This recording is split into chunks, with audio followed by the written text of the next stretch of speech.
But I do have a question. This is more for Dan. You mentioned all these very kind of staid, traditional news brands. If Time and these groups were to come back to you and say, take over our feed, do something really interesting, what are the things that you would recommend to them today? Well, I think the good news is there's some change there, and it's particularly happening. Instagram's really been a sea change for that. So Time, in the aftermath of news events now, is they're going and they're finding in these communities photographers who are on the ground and allowing them just to take over their Instagram feed and post pictures from the ground. To me, that's sort of the really interesting use of this. You know, it's interesting, this question comes up all the time. I was talking to a TV station in Portland right before I came out here, and they're terrified to let their anchors take over their feeds.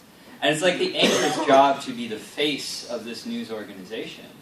But if it doesn't have the production quality behind it, if it doesn't have sort of the traditional checks and balances, there's still this hesitancy to do it.